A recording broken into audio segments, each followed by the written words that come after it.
कैसे हैं आप सभी। आई होप आप सभी बहुत अच्छे हों, अपनी अपनी लाइफ में हैप्पी हों और मेरी तरह 15 अगस्त को मनाने के लिए उत्साहित हों। एक्चुअली कल 15 अगस्त है और आज 15 अगस्त की 14 तारीख हो गई है। तो मेरे हिसाब से मेरी कहानी का लास्ट डेट है। कल से 15 अगस्त की आज़ादी वैसे भी मना ली जाएगी। तो शहीदों की बात मैं कर रही थी और कुछ ऐसे लोगों की जिन्होंने आज़ादी के आंदोलन में अपना अपना सहयोग दिया। मैं काफ़ी लोग के बारे में तो चर्चा यहाँ पे नहीं कर पाई क्योंकि बहुत से ऐसे लोग हैं जिनके बारे में शायद मुझे पता भी नहीं है और जिनके बारे में मुझे पता है उनके बारे में आपको भी पता है। तो मैंने कुछ गिने चुने लोगों को लिया था ताकि देश की आज़ादी में किसका क्या बलिदान रहा है उस बात को आप याद इसलिए करें कि आज जो देश की स्थिति है उसमें कहीं ना कहीं मनमुटाव हो गया है, आपस में भेदभाव पैदा हो रहा है, वो चीज़ ख़त्म हो जाए। फिलहाल इस आज़ादी को मैं चाहती हूँ कि आप लोग बड़े उत्साह के साथ मनाइए और अपना अपना योगदान दीजिए। तो आज की जो कहानी है वो बहुत ही वीर योद्धा बोल लो या फिर देश का एक ऐसा कार्यकर्ता जिसने देश को एक नई उड़ान दी, एक ऐसा वीर जिसने भारत को एक नई ताकत दी, एक नई शिक्षा दी, एक नया रूप दिया है।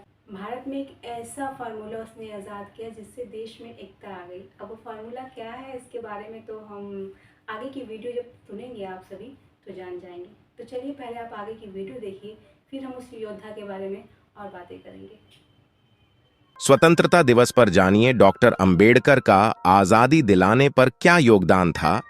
Doctor B R. अंबेडकर, जिन्हें अक्सर भारतीय संविधान के प्रमुख निर्माता के रूप में जाना जाता है, डॉक्टर अंबेडकर ने भारत की स्वतंत्रता और स्वतंत्रता के बाद राष्ट्र निर्माण में कई महत्वपूर्ण योगदान दिए हैं। आइए एक एक करके जानते हैं। नंबर 1, उत्पीड़ितों के अधिकारों की वकालत करना, सामाजिक न्याय और समानता।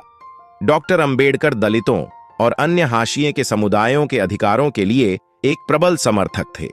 उन्होंने जड़ जमाए हुए जाति व्यवस्था और भेदभाव के खिलाफ लड़ाई लड़ी और सच्ची स्वतंत्रता के लिए सामाजिक सुधार की आवश्यकता पर प्रकाश डाला।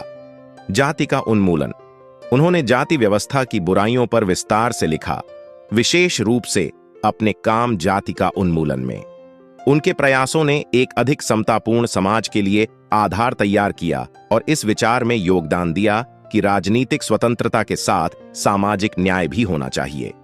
नंबर 2, भारतीय संविधान में भूमिका, संविधान का मसौदा तैयार करना। स्वतंत्रता के बाद डॉक्टर अंबेडकर को भारतीय संविधान की मसौदा समिति के अध्यक्ष के रूप में नियुक्त किया गया। उन्होंने संविधान को आकार देने में महत्वपूर्ण भूमिका निभाई, यह सुनिश्चित करते हुए कि इसमें न्याय, समानता और स्वतंत्रता के सिद्धांत निहित हों। मौलिक अधिकार। डॉक्टर अंबेडकर ने संविधान में मौलिक अधिकारों को शामिल करने, भेदभाव के खिलाफ कानूनी सुरक्षा प्रदान करने और सभी नागरिकों के लिए समान अवसरों को बढ़ावा देने में महत्वपूर्ण भूमिका निभाई। नंबर 3, श्रम अधिकारों के पक्षधर, श्रम सुधार। डॉक्टर अंबेडकर ने श्रम अधिकारों पर व्यापक रूप से काम किया, उचित वेतन, सभ्य कार्य स्थितियों और श्रमिकों की सुरक्षा की वकालत की। वे श्रम कानूनों और नीतियों का मसौदा तैयार करने में शामिल थे, जो श्रमिकों के अधिकारों की रक्षा करेंगे और उनकी जीवन स्थितियों में सुधार करेंगे। नंबर 4, आर्थिक दृष्टि, आर्थिक नियोजन। डॉक्टर अंबेडकर ने नए राष्ट्र की आर्थिक दृष्टि में भी योगदान दिया। उन्होंने यह सुनिश्चित करने के लिए राज्य के नेतृत्व वाले विकास, नियोजन और सामाजिक कल्याण के महत्व पर तर्क दिया कि आर्थिक विकास से समाज के सभी वर्गों को लाभ होगा, न कि केवल कुछ विशेषाधिकार प्राप्त लोगों को। नंबर 5, राजनीतिक सक्रियता, राजनीतिक दलों का गठन। डॉक्टर अंबेडकर ने दलितों और अन्य हाशिए के समुदायों के लिए एक राजनीतिक मंच प्रदान करने के लिए अनुसूचित जाति संघ और बाद में रिपब्लिकन पार्टी ऑफ इंडिया का गठन किया, ताकि यह सुनिश्चित किया जा सके कि राजनीतिक क्षेत्र में उनकी आवाज सुनी जाए। नंबर 6, शैक्षिक सुधार, शिक्षा को बढ़ावा। डॉक्टर अंबेडकर का मानना था कि शिक्षा मुक्ति की कुंजी है। उन्होंने शैक्षणिक संस्थानों की स्थापना की और उत्पीड़ित समुदायों को सशक्त बनाने में शिक्षा के महत्व पर जोर दिया। नंबर 7, ब्रिटिश शासन की आलोचना, उपनिवेशवाद की आलोचना। हालांकि डॉक्टर अंबेडकर ने भारत के भीतर सामाजिक संरचना की आलोचना की, लेकिन वे ब्रिटिश औपनिवेशिक शासन के भी कट्टर आलोचक थे। उनका मानना था कि जाति द्वारा उत्पीड़ित लोगों सहित सभी भारतीयों के आत्मसम्मान और गरिमा के लिए राजनीतिक स्वतंत्रता आवश्यक थी। नए स्वतंत्र भारत को एक लोकतांत्रिक, धर्मनिरपेक्ष और समावेशी राष्ट्र बनाने में डॉक्टर अंबेडकर का योगदान महत्वपूर्ण था। उनके काम ने यह सुनिश्चित किया कि स्वतंत्रता की लड़ाई ने भारतीय समाज में गहरी सामाजिक असमानताओं को भी संबोधित किया। अब जानिए, डॉक्टर अंबेडकर की नजर में स्वतंत्रता का क्या अर्थ था। Doctor B R. अंबेडकर के लिए स्वतंत्रता औपनिवेशिक शासन से केवल राजनीतिक स्वतंत्रता से कहीं आगे की बात थी। उन्होंने स्वतंत्रता को सामाजिक, आर्थिक और राजनीतिक आयामों को शामिल करने वाली एक व्यापक अवधारणा के रूप में देखा। डॉक्टर अंबेडकर की नजर में स्वतंत्रता को इस तरह से देखा गया: सामाजिक स्वतंत्रता, जाति का विनाश। डॉक्टर अंबेडकर का मानना था कि जाति व्यवस्था के उन्मूलन के बिना सच्ची स्वतंत्रता हासिल नहीं की जा सकती। उन्होंने तर्क दिया कि जाति पर आधारित सामाजिक पदानुक्रम गुलामी का एक रूप है और वास्तविक स्वतंत्रता का मतलब इन दमनकारी संरचनाओं का पूरी तरह से खात्मा है। समानता और सम्मान। डॉक्टर अंबेडकर के लिए सामाजिक स्वतंत्रता का मतलब यह सुनिश्चित करना था कि जाति, पंथ या लिंग के बावजूद हर व्यक्ति को समाज में समान दर्जा, सम्मान और सम्मान मिले। उन्होंने इस बात पर जोर दिया कि अगर समाज के कुछ वर्गों पर सामाजिक रूप से अत्याचार किया जाता है तो स्वतंत्रता का कोई मतलब नहीं है। आर्थिक स्वतंत्रता, आर्थिक न्याय। डॉक्टर अंबेडकर ने आर्थिक स्वतंत्रता को सच्ची स्वतंत्रता के लिए जरूरी माना। उनका मानना था कि आर्थिक सुरक्षा के बिना राजनीतिक स्वतंत्रता खोखली है। उन्होंने ऐसी नीतियों की वकालत की जो हाशिए पर पड़े और आर्थिक रूप से वंचित समूहों को आर्थिक अवसर और संसाधन प्रदान करें। श्रम अधिकार और उचित वेतन। आर्थिक स्वतंत्रता में सभ्य कार्य स्थितियों, उचित वेतन और शोषण के बिना आजीविका चलाने की क्षमता का अधिकार भी शामिल था। डॉक्टर अंबेडकर श्रम अधिकारों के प्रबल समर्थक थे और आर्थिक सशक्तिकरण को स्वतंत्रता के एक प्रमुख घटक के रूप में देखते थे। राजनीतिक स्वतंत्रता, लोकतांत्रिक शासन। डॉक्टर अंबेडकर लोकतांत्रिक शासन को महत्व देते थे, जहां प्रत्येक नागरिक को राजनीतिक प्रक्रिया में भाग लेने का अधिकार था।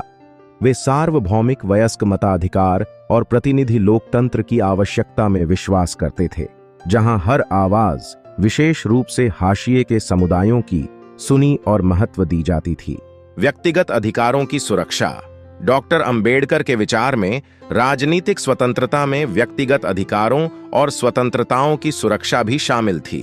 उन्होंने सुनिश्चित किया कि भारतीय संविधान नागरिकों को राज्य और सामाजिक उत्पीड़न से बचाने वाले मौलिक अधिकारों का प्रावधान करे। शैक्षिक स्वतंत्रता, शिक्षा तक पहुंच।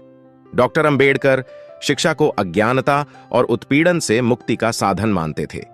उनका मानना था कि स्वतंत्रता में सभी के लिए शिक्षा का अधिकार शामिल है, विशेष रूप से उत्पीड़ित और हाशिए के समुदायों के लोगों के लिए, ताकि वे खुद को ऊपर उठा सकें। उत्पीड़न से मुक्ति, आत्मसम्मान और मानवीय गरिमा। डॉक्टर अंबेडकर की स्वतंत्रता का विचार आत्मसम्मान और मानवीय गरिमा की अवधारणा से बहुत निकटता से जुड़ा हुआ था।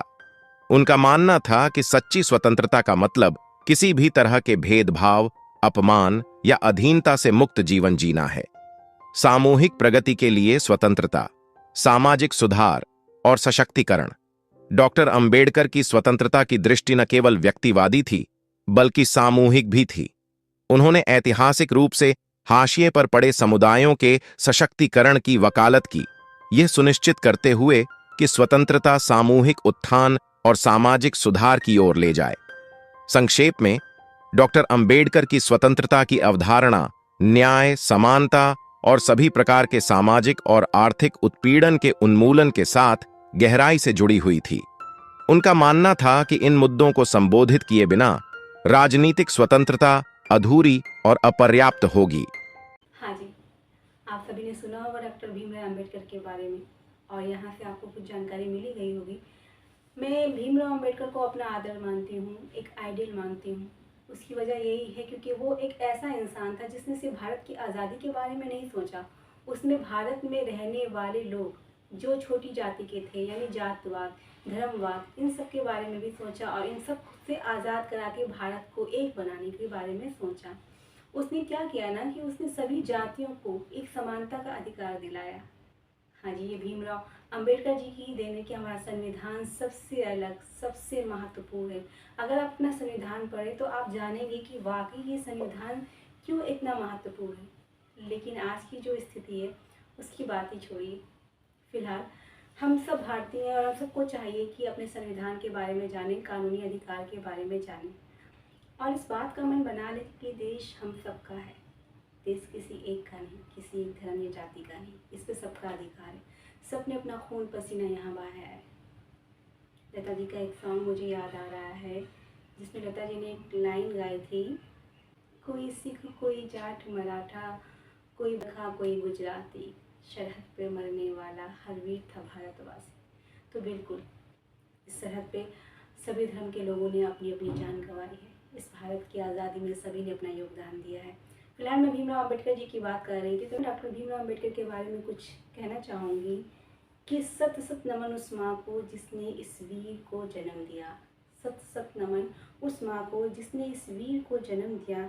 एक ऐसा दीपक जलाया भारत में, एक ऐसा दीपक जलाया भारत में जिसने भारत को नया संविधान दिया। कोटि कोटि उसका आदर करना हमें चाहिए। कोटि कोटि उस भीमराव अंबेडकर का आदर करना हमें चाहिए जिसने देश में सभी को समानता का अधिकार दिया। अब इस अधिकार से सभी प्रश्न हैं ये मैं नहीं जानती, लेकिन ये अधिकार ऐसा है जिसने वाकई गरीब से अमीर, अमीर से गरीब सबको एक बराबर का समानता का अधिकार दिलाया, जिसमें जाति का कोई भेदभाव नहीं होना चाहिए। फिलहाल ऐसा कुछ है या नहीं ये तो हम सभी जानते हैं। फिलहाल मैं और उनके बारे में कहना चाहूँगी, जहाँ एक तरफ थी जातिवाद, जहाँ एक तरफ था धर्म विवाद, जहाँ एक तरफ था जातिवाद, जहाँ एक तरफ था धर्म विवाद, उस भारत में जन्मा ये वीर जिसने सबको एक किया, जिसने सबको एक किया, भारतीय नाम दिया।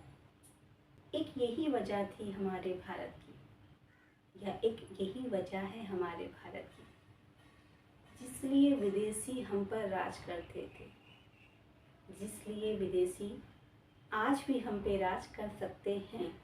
भारत में जाति धर्म वाद के बल पर, भारत में जाति वाद धर्मवाद के बल पर लोग आपस में ही लड़ते थे या आपस में ही लड़ते हैं।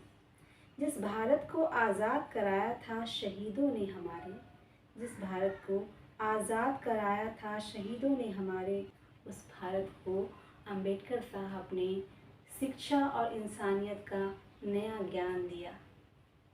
बस सत सत नमन उस माँ को जिसने भीमराव अंबेडकर को जन्म दिया। हाँ, इस भारत में जन्मा था एक ऐसा वीर जिसने भारत में सभी को समानता का अधिकार दिया। भीमराव अंबेडकर की जितनी तारीफ़ की जाए मेरे हिसाब से कम है। हाँ, उनमें कुछ बुराइयां भी हो सकती हैं कि निजी ज़िंदगी के बारे में जिक्र करके क्या कर सकते हैं। निजी ज़िंदगी सबकी अलग होती है, सबकी अपनी होती है, उसकी पर्सनल लाइफ होती है। खैर, उन्होंने देश के लिए बहुत बड़ा योगदान दिया है। आज हम आज़ाद हैं, इसमें बहुत से लोगों ने सहयोग दिया, जिसमें गांधी जी का भी महत्वपूर्ण योगदान रहा, जिसमें हमारे भगत सिंह का भी महत्वपूर्ण योगदान रहा। हम लाला लाजपत राय को भी नहीं भूल सकते, हम झांसी रानी को भी नहीं भूल सकते, और ना ही हम आज़ाद को भूल सकते हैं। इसकी आज़ादी में सबने बढ़ चढ़ के हिस्सा लिया था। उस हिस्से में काश हम भी होते। ये सोचते हैं कभी आप? और अगर सोचते हैं तो अब से योगदान दे दीजिए, क्योंकि देश में जो स्थिति चल रही है वो बहुत बुरी है। मैं गुजारिश करती हूँ आप सभी से, इस 15 अगस्त को इस धूम से मनाइए, इस शान से मनाइए कि हम सब भारतीय हैं। इस वजह से ना मनाइए कि हम हिंदू हैं, हम मुसलमान हैं, हम ऊँचे हैं तुम नीचे हो, ऐसा नहीं। फिलहाल मुझे आज दीजिए इजाज़त। Thank you so much. ये मेरा 1 तारीख से लेकर आज 14 तारीख तक का सफ़र बहुत ही अच्छा रहा, क्योंकि इस बीच में मैंने वो बातें आपसे कही है जो कहीं ना कहीं मुझे आज के हालात को देखकर तकलीफ़ देती है। फिलहाल मुझे नहीं पता कि इन बातों का आप पे क्या असर होगा, लेकिन मुझे लगता है कि काश आज नहीं कल, कल नहीं परसों, परसों परसों नहीं नरसों, कभी तो कोई मेरी इन बातों को सुनेगा और समझेगा। मुझे यकीन है। मैं कल रहूँ ना रहूँ इस दुनिया में, पर मैं चाहती हूँ कि मेरी ये बातें लोग समझें कि देश हमारा है, किसी एक का नहीं। फिलहाल आप सभी को एडवांस में मेरी तरफ से हैप्पी इंडिपेंडेंस डे। अब मुझे दीजिए इजाज़त। Thank you so much. सत श्री अकाल, शब खैर, जय हिंद, जय भारत।